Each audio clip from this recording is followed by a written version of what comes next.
What is your VO2 max and why does it matter? VO2 max is simply the amount of oxygen your body can use during intense exercise. It's measured in milliliters of oxygen per kilogram of body weight per minute.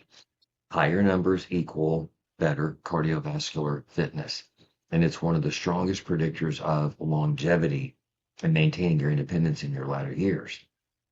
The topic of VO2 max has been all the rage in fitness circles over the last several years. And a big reason for that is the work of Peter Attia, MD, and especially his outstanding book, Outlive. I consider it the ultimate Bible on fitness when you combine the topic of longevity. I've been a fitness professional for just over 8 years with Lifetime Fitness, and we've always embraced cardiovascular fitness in a big way. We offer metabolic coaching, which includes active metabolic assessments where we measure your VO2 max. And even though I've been lifting weights for over 40 years, I started at 15, a long time ago. I've always known that cardio was really important, but for most of my life, my training was heavily influenced by the bodybuilding culture. I mean, that's just what was at the foremost when I was a kid. And in that world, cardio was mainly used as a prep tool to strip body fat down to single digits. In the off season, not so much. So for the vast majority of my career, my lifting career, I mean, I've averaged maybe 30 to 60 minutes of cardio a week. I mean, tops, except when I was competing myself and or preparing for a show. That all changed a couple of years ago thanks to a thin thread of circumstance. One of my longtime clients, one of my best clients, Phil Overton, handed me a copy of Outlive by Peter Attia. It was a total game changer. I devoured the book and then I started following Peter's podcast and interviews. Overnight, I completely changed my training. So this is 2026. That shift happened roughly 2 years ago, 2024. I still remember taking my first active metabolic assessment on July 31st, 2024. Now I scored surprisingly high, which I credit to decades of hard training, including competitive swimming and then just my overall competitive background. And that test lit a fire under my butt. I became really shortly after that. I became a certified metabolic specialist at Lifetime so I could share the importance of VO2 max with my members and clients. Unfortunately, just about the time I'm getting started, our metabolic program, basically the corporate office pushed pause. We had a falling out with our old vendor, and it took a year or so for us to secure a new vendor. But as of the first of this year, 2026, we are back in full swing, and I'm firing up about, being able to give this test again. So even though I've been preaching this stuff for the last couple of years, there was that kind of pause period in between. I've learned so much. I learn things on a daily basis. And one of the biggest things that I've learned recently is that strength training and cardio are not the same. This is one of the greatest insights that I learned from Joel Jameson, who is a pioneer in heart rate variability, which HRV for short. And he's been using HRV working with athletes for over 20 years. He was one of the early adopters of HRV technology in our country, Peru. And he makes it very crystal clear. He has a lot of content on YouTube. And I caught this on one of his videos where he was a guest on someone else's podcast. He said, the elevated heart rate that you see from lifting weights is completely different from the elevated heart rate that you get from cardio. They come from different energy systems and different physiological demands. So as Joel explains, the heart rate increase you see during strength training is driven primarily by pressure and stress, not by sustained oxygen demand. Heavy lifting creates high muscular tension, restricts blood flow, spikes adrenaline, and dramatically increases blood pressure. The heart responds by working harder against that pressure, which over time leads to a thicker, stronger heart wall. This is a powerful adaptation, and it's very positive, but it is a pressure-based adaptation. Cardiovascular training works through an entirely different mechanism. Instead of pressure spikes, cardio creates a sustained demand for oxygen delivery. The heart rate rises because the body needs to move large volumes of oxygenated blood to the working muscles for an extended period of time. Over time, this trains the heart to pump more blood with each beat, improves stroke volume, and enhances the body's ability to use oxygen efficiently. This is a volume-based adaptation. You need both. If you have all the strength in the world, but your cardiovascular system can't handle a flight of stairs, you're in trouble. But vice versa. I mean, if you're aerobically fit, but you lack strength, you're going to be limited. The magic is in the combination. So the real reason this matters, independence in your golden years. What really inspired this video is something that I learned from Peter T about maintaining independence as we age. Now, the aging process starts when we're born, logically. But around the age of 30, it starts kicking in. And as we age, it only progresses. So if you're not strength training on a regular basis after age 30, you lose about 5 pounds of muscle every decade. By the time that you're 80, that's 50 years. That's 25 pounds gone. Your muscles are the engines that move you, stabilize you, and protect you from falls. And falls in older adults carry a 25% mortality rate in the first year. That's really, really serious, and it's really real. On the cardiovascular side, the picture is just a start. You look up any VO2 max reference chart, and they'll cover ages from late teens to 80 plus, and then rate fitness from 4 to elite. There's a critical number, and it's roughly 18 for men. It's actually specifically milliliters per kilogram per minute for men, and then a bit lower for women. It's around 15. If you drop below that threshold, you lose the ability to perform the basic activities of daily living on your own, like driving to the grocery store, carrying around things, back to the car, loading up, driving home, cleaning your home, getting up off the floor. You lose your independence. That's not theory. That's what the data shows. I have this, it's kind of a weird analogy, but I have this analogy that plays in my mind. I think about this often at the gym. So we have a pool right next to the weight area, separated by floor to ceiling glass. And it's, I don't know, double tall ceilings, like 25 feet tall or so. And if I saw someone in the pool, like looking like they're drowning, I would call out a code 100 because all the trainers would wear little earpieces were mic'd up. I would call out a code 100, which is a medical emergency, which is an automatic dial of 911 and all hands on deck to come and, help. I would grab a life buoy and I would do my best to go and save that person. That's exactly how I feel about this message today. People are unknowingly headed towards a future in which simple daily tasks become impossible. Not because of a sudden accident, but because they never built a fitness foundation. Yet most people have no idea what VO2 max even means. If I polled the members at my club, the majority of them would look at me, as my granddad used to say, like a cow staring at a new gate.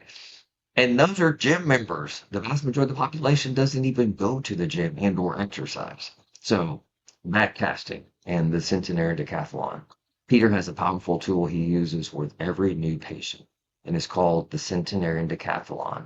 He asks them, as a part of his onboarding process, he takes this very seriously. He asks them very specifically what physical activities they want to be able to do and what he calls your marginal years, the last 10 years of your life. Sort of, for example, play 9 holes of golf, travel independently. Like if you want to drive to the airport, drive. If you want to, take an Uber just because you want to, great. But then walking through security and onto the gate, as opposed to, checking your bags, carrying your bags, as opposed to, having to have somebody help you or one of those scooter things. Play on the floor with your grandkids and then stand up on your own power. Be intimate with your spouse. Those are all valid goals. And as you age, they become potentially very difficult. Once you define those goals, then you backcast. And now with AI, it's simple. I mean, it makes it easy. You assign each activity the required VO2 max, strength, mobility, and stability needed at age, say, 85 to 90, for example. And then you figure out where you need to be today to get there, accounting for the natural decline that comes with age. I'm 58. My biological age is 58, but my training age is just now over 40 years. Now, I'm still making progress in the gym, but I'm very realistic about how much muscle I still might be able to add to my frame between now and the end. But the good news, your runway for improving your cardiovascular fitness is much longer. So Peter shares a story in his book Outlive of a Frenchman. Now this guy was just over 100 years old. He was still competing in distance cycling races. Did I say he was over 100 years old? That's already bizarre. And as Peter shares, he had his VO2 max tested before a race, and it was whatever it was. He competed in the race. He finishes. Over the course of the next year, he trains very specifically. He was able to increase his VO2 max by a point or so. Competed in that race again. He improved his time. And when I read that, I thought, if he can do that, we basically have no excuse because most people are not going to live until they're 100 years old. It's never too late, and the stakes are real. So I train most of my clients are in their 60s and 70s and 80s. My clientele has just shifted towards seniors the last handful of years, and I love it. I love working with them. The difference between those who exercise consistently for decades and those who are kind of playing catch up now, it's night and day. But here's the hopeful part. Even if you're upside down right now compared to where you should be, you can still make progress. You can still improve dramatically. Older adults respond beautifully to training. Just this week, I had a conversation that hit me really hard. I was waiting at the front of the club on a client when one of the members of our concierge team pointed out that there was an older gentleman coming in with his wife. And from where I'm standing, I really couldn't see him. And she said, it's too bad that he can't be working with you because he really needs help. So I kind of look around the corner to see who she was talking about. And here he comes. And he was a little old man. And he was using a three-wheel walker and moving very slowly. And so I ran to hold the door. And there were a couple of people coming at the same time. So I held the door for about 8 or 10 people. And they all got inside, and there were some people getting checked in front of this older gentleman and his wife. And so I stood next to him and said hello and introduced myself. And I asked what he was going to be working on that day. And he said that he was in physical therapy because he's losing his ability to walk. And I'm thinking there was some kind of an accident. So I asked him, were you in an accident? Did you have surgery? And he kind of looked at me and he said, no. He said, I just didn't exercise when I was younger. And I asked him, can I ask how old you are? And he said, I'm 86. So there was nothing dramatic. It's just the slow, quiet cost of decades without proactive training. That story is why I'm sharing this video or sharing this story. You can either pay the price of discipline now or pay a much steeper price later. As the late, great Jim Rohn said, we must all suffer from one of two pains, the pain of discipline or the pain of regret. The difference is discipline today weighs ounces. Regret down the road weighs tons. Choose discipline today. How to get started. The gold standard way to measure VO2 max is an active metabolic assessment, exactly what we offer at Lifetime. You wear a mask, it's a breathing mask. And it's basically a stress test on steroids. The math, it's measuring oxygen in, carbon dioxide out, and then the heart, the little devices on the back of your head. And it's linked via Bluetooth. We have a tablet. And again, we push you as hard until you cry no mas. And then the system gives your exact VO2 max, your heart rate training zones, and there's more information. It's pretty amazing. Once you know your numbers, then we can program your training. And so this is based on how much time you have to spend to do cardio on a weekly basis. But I recommend roughly 80% of time you're going to spend in zone 2. Think lower intensity, longer duration, not a cakewalk. It's not, but you're not killing yourself. And just think that it's longer duration that's going to build your aerobic base. And then the other 20% of your time you're going to spend doing interval work, and that's going to drive up your VO2 max. Think your sweet spot is pushing hard for 3 to 8 minutes, hard as you can, and then you're going to recover in a 1-to-1 ratio. So if you sprint for 3, you're going to rest for 3, and then you get to do it again. And if you can do, a handful of those, that'll be pretty good. My weekly training, our cardio training, consists of 3 separate 1-hour sessions, during which I spend roughly, again, 80% of that time in zone 2, and again, building my aerobic base, and then the remaining time doing much harder intervals to drive up my VO2 max. Think of it as building a pyramid: broad base, tall peak, massive overall aerobic engine.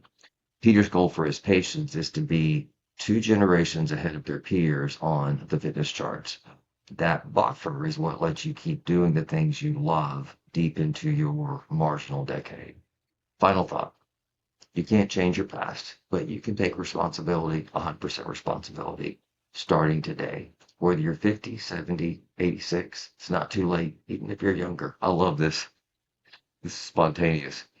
I heard this from Warren Buffett. Now, he's talking about investing, like, don't wait. But he used the analogy of sex and getting old. He says, probably not a good idea to wait until you're old to start having sex. Meaning, anyway, you get the idea. So, get tested, define what you want your golden years to look like, back cast, and then train with purpose. The price of discipline is small compared to the alternative. Your future self and your dependents will thank you. So comment below. What's one physical activity you want to keep doing at 85? For example, I'd love to help you backcast it and get you started on the right path. And if you're a member at Lifetime and you want to get your VO2 max tested, or just talk about backcasting your own centenarian decathlon, I would love to help you. Reach out via Work with Kelly in the notes below. Let's get you set up for your best marginal years possible. Best of luck in your journey.